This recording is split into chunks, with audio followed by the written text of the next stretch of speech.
Hey there, everybody. Welcome to this episode of the Higher Ed Geek Podcast, episode number 57 with Tara Gilboa, a good friend of mine. We overlapped when she worked at Noodle Partners, where I am now.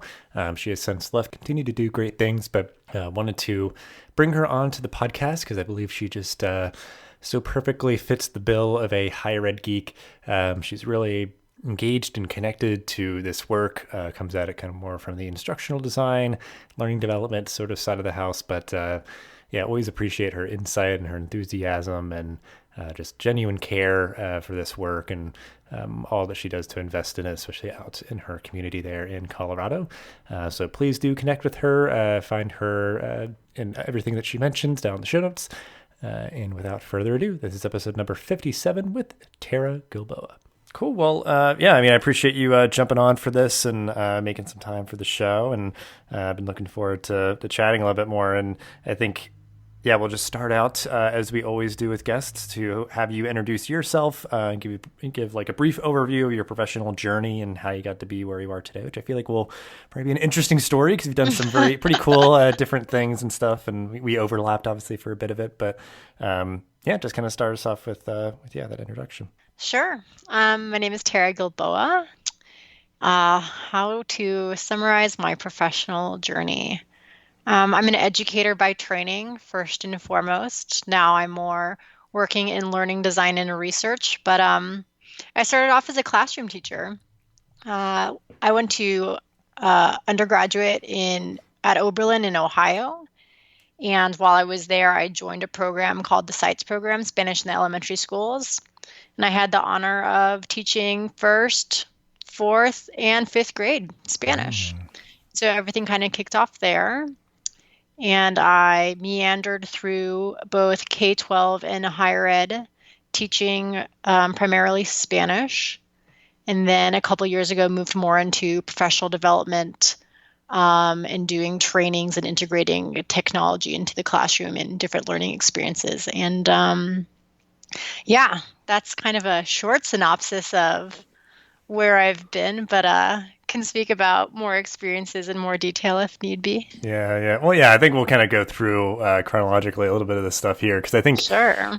Because I know you're in Colorado now, you went to college in Ohio, and I think, sometimes it's interesting. Obviously, you're still kind of like in and around like higher ed, so that's kind of the higher ed geeky stuff, like kind of doing both sides of it and how they like kind of combine and such. But so, like your origin story, you got your start and there at undergrad, like, do you feel like there's something about that college experience, like obviously at least just like preparing you for your future career, or maybe even something else kind of like tangential of like people you met or just like life lesson, like what do you feel like resonates for you in terms of your college experience that has like kind of led you down this path, or at least like helped you along it, if not, obviously like directly correlated to it? Yeah, for sure. So for me, it was kind of between, transitioning from Oberlin I lived in Germany for a year after I graduated and worked at Erfurt University and also for a language company called Berlitz.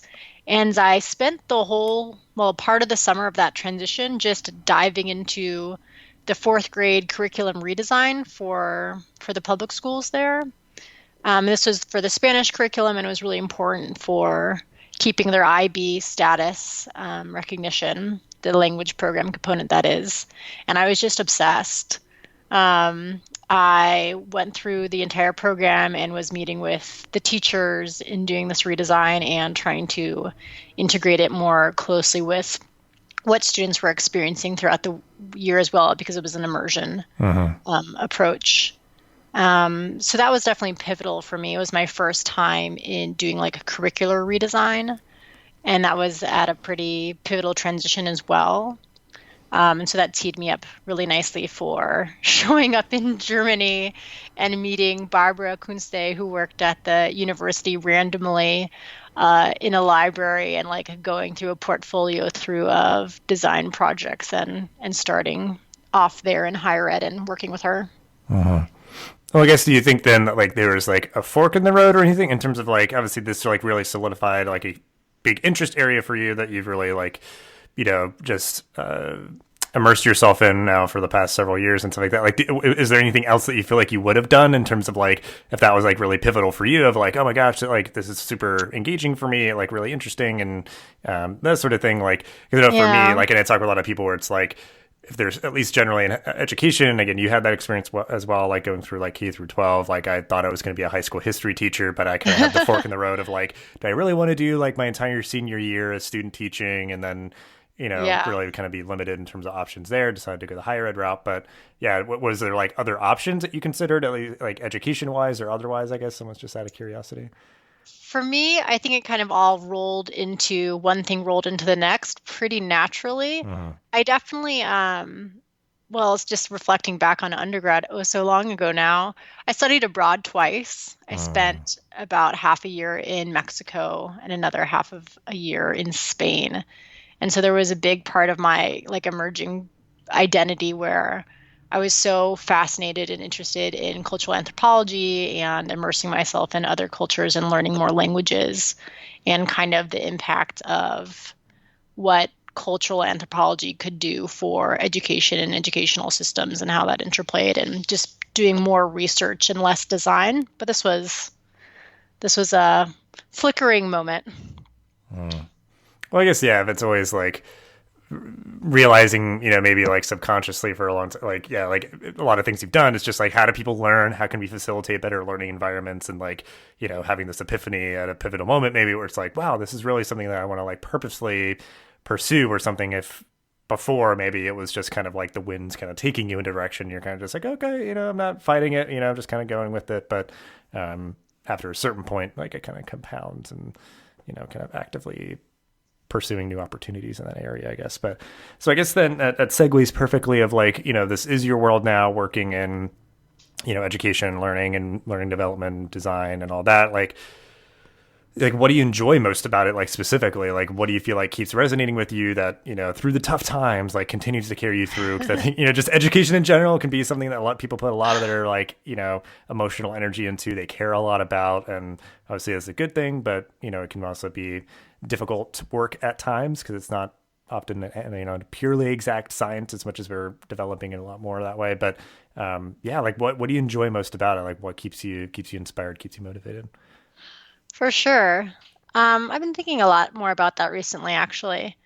So the last couple of roles and ways that I've plugged into kind of the education ecosystem, at least here in Colorado, has been in higher ed at CU Boulder and then School of Mines. And I was doing more like academic technology redesign type things at Colorado School of Mines. I was helping with the transition to Canvas. And I had one relationship with Dr. Greg Rulifson, actually, helping him rethink and redesign his kind of intro to humanitarian engineering course. And relationships have been really pivotal for me and getting into the weeds of a project and helping understand what is really learner-centered and what are students going to get out of this. So that's probably like a taste of what I've seen in moments in higher education that have been motivating for me personally. And currently, I'm really jazzed and motivated by the human-centered design approach to redesigning learning. It's been what's keeping me going for sure. I taught at Peak to Peak, and I've been in the classroom, and I've immersed myself in instructional design, and I've taste tested a lot of different ways to bring innovation to programs and put kind of students first and the student experience first. And yeah, I get pretty jazzed every day to follow a process that I really believe in, that I think has some tangible impacts for programs and students and faculty alike. So that's definitely kicking me off into this year. Yeah, very cool.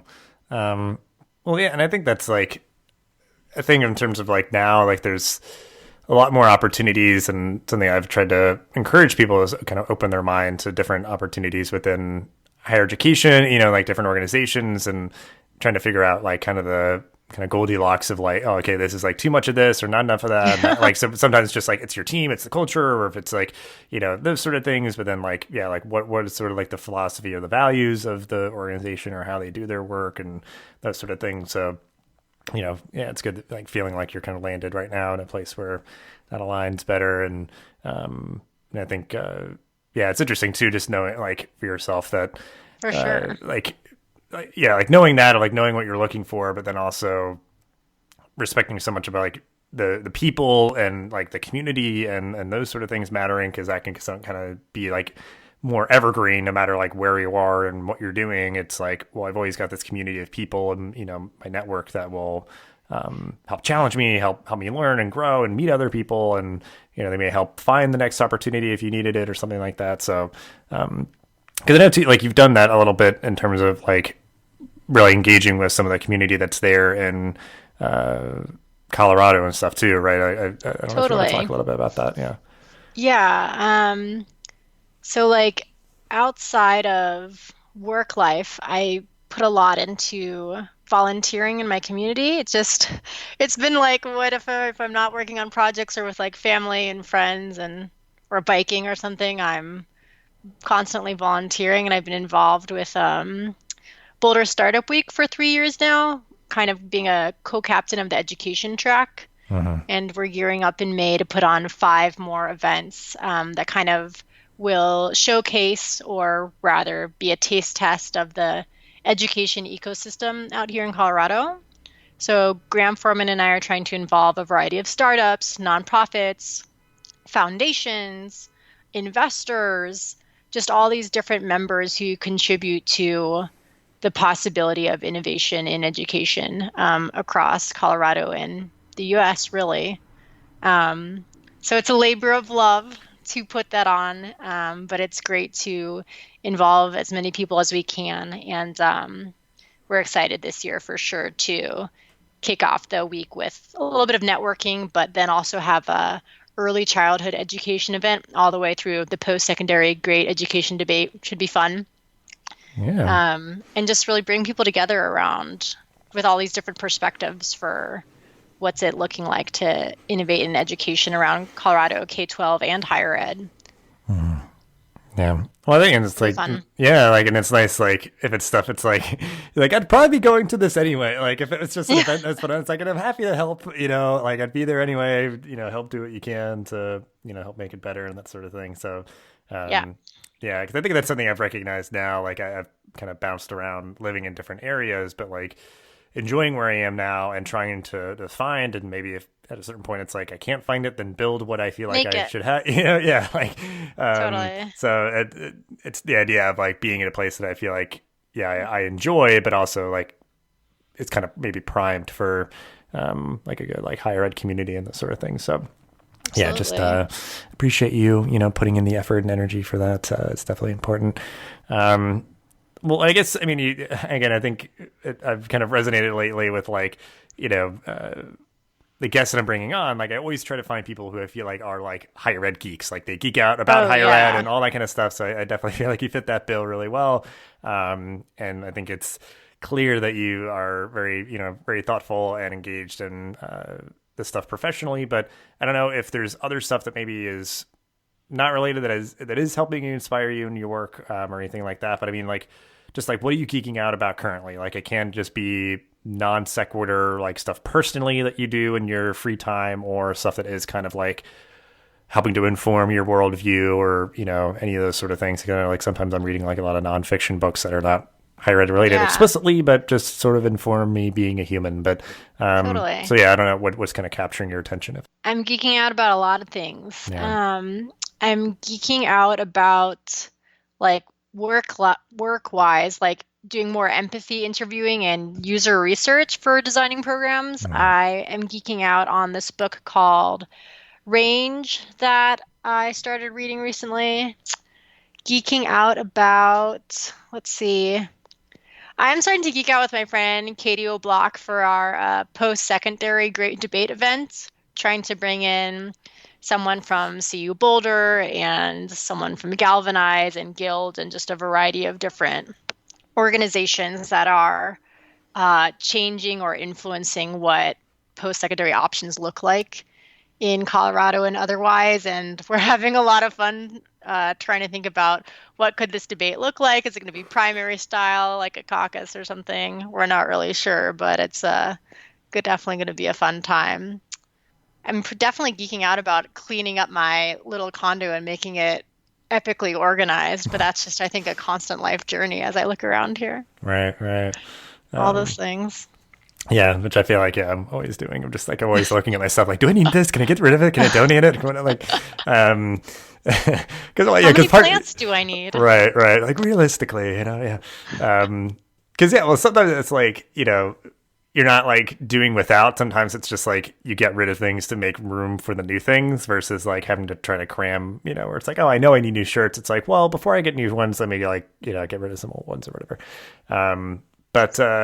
Well, I guess I'm curious too, like any of those things, because like obviously like on a broader scale, it's really like your community building and engaging with the community that's related to your professional life. But I'd imagine helping to do any of these things is like nurturing a very different skill set, sort of, like than what your day-to-day work would be doing of like putting on a large scale event that is like a conference with different tracks and trying to make sure that like, that kind of runs well, like event planning or, any of that sort of stuff, or like organizing a debate, like that's like a very different thing than you might be doing. So like, how do you see any of those things that you do on the side, maybe like just adding to your life? Obviously, again, we've kind of spoken about community and the value of that, but like doing event planning or something, like has that been like an easy journey or just anything you've learned from that, or just, I don't know, just speaking anything to that of, I guess, like the side projects and how they've like positively contributed to your life? I think one thing that's taken me by surprise in terms of putting together some more community-centered events and also running a meetup as well is I've just connected with people who I've been able to like help and give back to. And that's something that I didn't, automatically think, oh, of course, this is an outcome of doing these things. But I don't know, almost daily or at the very least weekly, speaking with someone who's trying to plug in or do something next, just always connecting people has been really beautiful in a different way of, I don't know, something that I didn't think would be part of like my daily or weekly ritual, but I love it. So constantly connecting with people. I've spoken with like 2 women who are moving to the Denver area coming up, and they come from different education fields and want to plug in here, and just hearing their stories and taking the time to listen to them and thinking about how they can contribute and where they can plug in and what intro email I can write for them has been nice. Yeah. Well, yeah. Even just like, like making that introduction, like you might not be obligated anything more than that, but it's like that can be hugely impactful, like and really helpful, especially like somebody coming to a new city and they don't know anybody, and helping with that and stuff. Yeah. So, well, I guess I'm curious just to clarify too, because like, so you were in Ohio for undergrad, and then you worked abroad after that, and then Germany for a year, yeah. And then you came back and you did your master's in Colorado. Like, was that what sort of like brought you here, and you stayed since then? Yeah, so I went to Germany for a year. I needed a third language for a master's in linguistics. I actually started out in the linguistics department and switched to the Spanish department.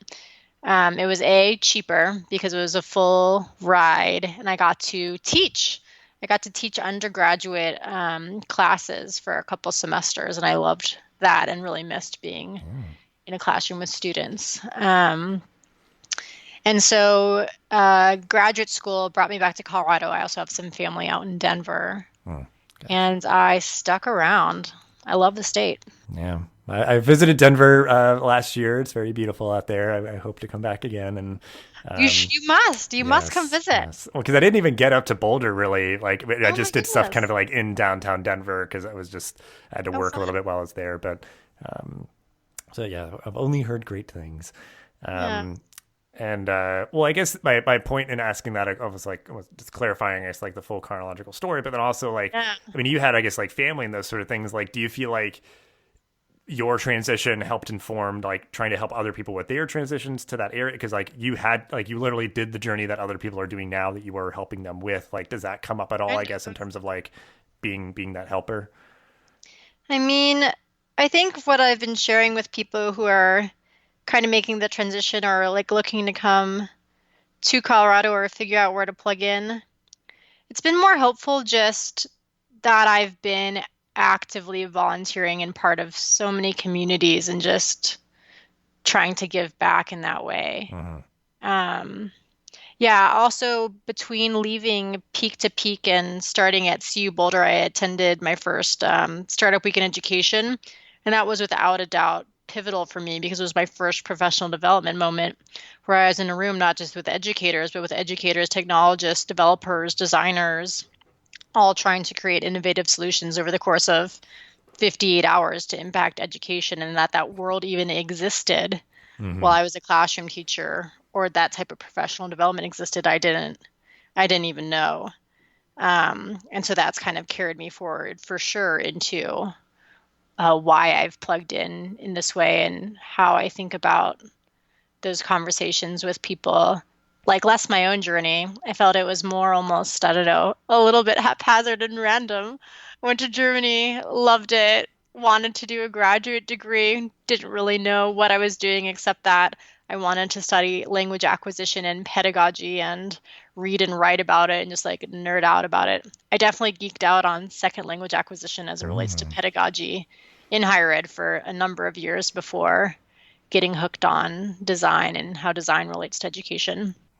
And I guess I mean that makes sense too, where it's like not as if it was like, oh, this like arduous journey, or like I know how hard a transition can be. It's like because I think Yeah. transitions can be difficult. It Oh, can very much vary absolutely. by person, but I think Sure. the idea that like you almost like don't want to keep a secret kind of thing. It's like, hey, I found these communities that are just really great, and hey, you're a person that's doing this work.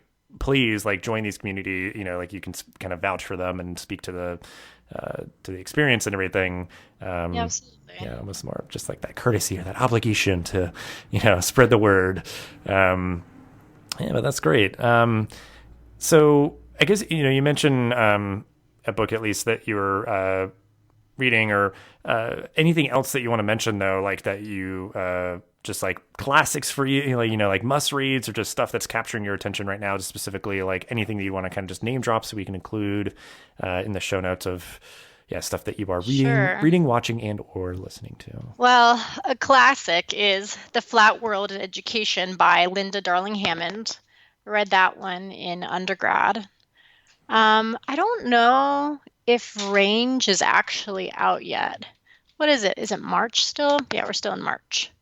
So I tweeted at the author, David Epstein. He also wrote a book called The Sports Gene, and I think he has a TED Talk. Mm, But it's called Why Generalists Triumph in a Specialized World. And it kind of, doesn't exactly totally, well, it goes a little bit against Malcolm Gladwell and 10,000 hour rule and some of those things, talking about what it takes to become really successful and love what you do right. type of book with lots of different stories spanning musicians to athletes to you name it. But I tweeted at him because I really needed to read it because I'm someone who just loves going across different barriers to bring information together to learn and like do projects. And he writes about it, and it's been good for me, but also just a really well written book. Um, yeah, Range by David Epstein. I Well, think it should come out soon. yeah, at least Yeah, people he could tweeted at pre-order it me. or something. Yeah, we He can like sent link me out an to it. advanced copy, and I'm really grateful. It's been a Yeah. great read. Yeah, we'll at least link out to it if people want to like pre-order or something. But Absolutely. yeah, that's good. Yeah, I think that's important though. I think like increasingly like I think that way too of like how can we kind of like mash up or combine things or just like work together across those lines of like Yeah. My other must read is Originals by Adam Grant, and actually Give and Take by Adam Grant for something complementary to Brene Brown's work. Especially, I was listening to Daring Greatly earlier today and thinking about, I don't know, back to Adam Grant's Give and Take also a really good one for kind of like organizational culture and would be good for higher ed as well. Yeah. And so I guess you're an audiobook person, I take it, if you're listening to the, yeah. On airplanes for sure. I don't know, I do love the paperback. I definitely can't do, what's it called? Like Kindle? I can't do that. My dad keeps telling me I need to do that. I'm like, just no. I like paperback and I like audiobooks and podcasts too, of course. Like any podcasts that you'd like to recommend? Adam Grant's Work Life. I'm just obsessed with Adam Grant. Yeah. The Holy Trinity of like Adam Grant, 3 different things. Yeah. Yeah, anything Adam Grant. Yeah, I think I've listened to a couple episodes of that one, but yeah, I mean he knows his stuff. I'll give him that. I mean he's got it down, man. But yeah, I mean, because I think that's the idea, though, is that, like, a lot of it maybe is like, oh, or people might assume it's really just only for people that work at a company or in business, like business people or something. But it's Oh like no. a lot of it doesn't form just because it's like we're all humans existing in these systems and structures. So it's like it can often be, yeah, like how to be a better human or just more fulfilled or, Adam yeah. Grant's originals for higher education leaders, I think is would be exceptional. I mean, he does go into kind of near the end. That was a while ago when I read it. A little bit about parenting with young children. But even the first kickoff story, when he himself was a teacher and was thinking about, oh, these kids who want to start Warby Parker, and just how he uses his own reflection and takes you through the metacognition of like how he was evaluating, investing, and turned them down because, they were still in school, leaving school, getting new jobs, and they were through this whole transition periods, and they didn't seem like they 100% had their heart in it, but they were just really balancing their decision wisely, and how those students to young professionals were really solving a problem and really evaluating and validating it. Just some of these stories that are across genres and across disciplines, I think could never be more important for higher education in today's world. It's so messy, and all the transitions that higher ed is going through are so messy. And there really, truly are some new forms of education, I think, that are competing with and more learner centric than how higher ed has been set up traditionally. And I think it's really real right now, and all of those things are changing. And so it's important to kind of like read and collaborate across disciplines to help understand what it means to be in the innovation age and what it means to be in the information age and just everything happening. It's fascinating and exciting, but all the more relevant if it's not relevant or you don't think it's relevant. I don't know. Interesting. Yeah, I think it's on my list. Like I've been, and people have recommended it on the podcast a lot, and I just like, Oh yeah. yeah. So I think I have Cheers it. to them. Yeah, like I usually read stuff on my my iPad, so like You I have it like downloaded. I just haven't gotten to it yet, Nice. but because also I'm like one of the like I read a lot like of articles and stuff, but like sitting down and like reading a book. I'm just like awful about it of making time for it and stuff, and I I end up No. doing it like maybe like on a plane or something where it's like, oh, I can't really do too much else, maybe I didn't download something to watch or whatever. It's like, okay, I can got like a I couple hours or left something. yesterday at 7:30 a.m. and got home at 7 p.m. and I was so tired and I was like, that newly 30-year-old being like, yes, gonna get in bed by 9:30. It's so excited. I'm going to read for just a little bit before I go to sleep. I Yeah. was thrilled and exhausted, but yeah. Yeah. Well, no, and it's almost, I think, like sometimes it is like strategic of like, oh, like, reading puts me to sleep sometimes, so that's part of the problem. But it's like, okay, well, yeah, try to at least read like a chapter before bed or something. It's like, and you will eventually get through the book. Like, like, No, a I couple just don't, pages, a chapter, Yeah. whatever it takes. Yeah. Yeah. Just kind of piece by piece. But, so I guess, yeah, I mean, we'll wrap up here as we always do. I always like to kind of end things on a positive note, an optimistic note.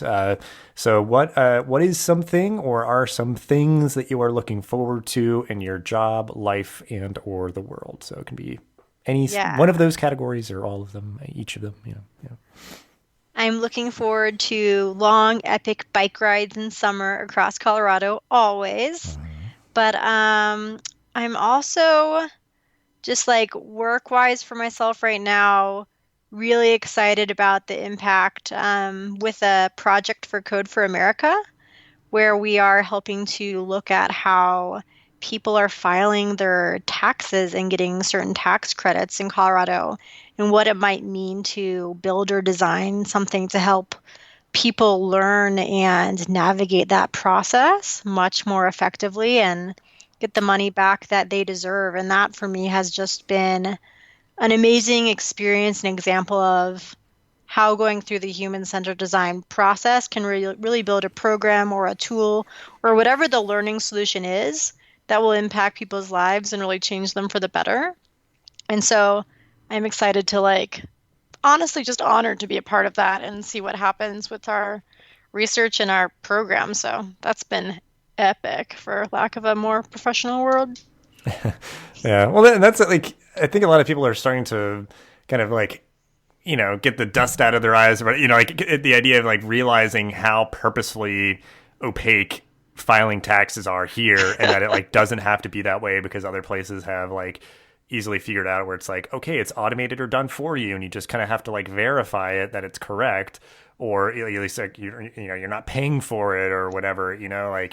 It's just, there's now just been this whole industry built around being oh, it's super complicated, pay us and we'll do it for you. But if it's okay, yeah, a lot more places are trying to build free tools to, just provide accessibility for more people to, properly follow their taxes, get what they're owed, that sort of thing. So, I mean, yeah, that's valuable because it's it could seem like a simple thing, but it would have very meaningful results kind of, whatever a universally designed tax filing system means feels charged, heavy, and complicated to me.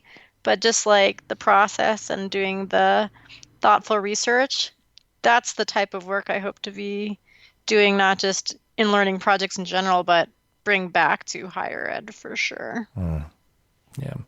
Well, because that example of serving the individual, serving the human versus serving the desires or wants or whatever of a corporation or something, it's where it's oh yeah, it works great for them because they get people paying all this money to file taxes and that sort of stuff, or kind of be reliant on them. But yeah, at the very least, it's yeah, I mean, it could just be easier to do, less intimidating, or get people in this example kind of what they're due there. But yeah, I mean, it's a philosophy that could have a lot of meaningful implications for higher education and elsewhere.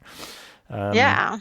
So, well, yeah, I appreciate you committing to that work and all the stuff that you do, and I appreciate you jumping on to chat a little bit for the podcast here. It's all super cool stuff, and yeah, I just appreciate how much you geek out about things and geek out about these things that matter, and yeah, I'm sure I'll hopefully maybe see you out in Colorado or something, or just Dustin, for sure. You've got to come to Colorado. You have to come visit and hang for sure. Yeah, I have to show me around Boulder, I guess, because I very much enjoyed my time in Denver. If it's anything like that, or just being out there feels very refreshing. So certainly recommend it for anybody who's never been.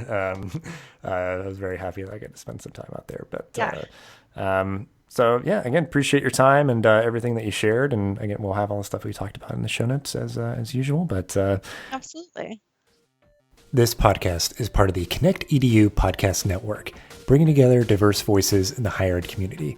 Check us out on Twitter at ConnectEDUPod or at connectedu.network.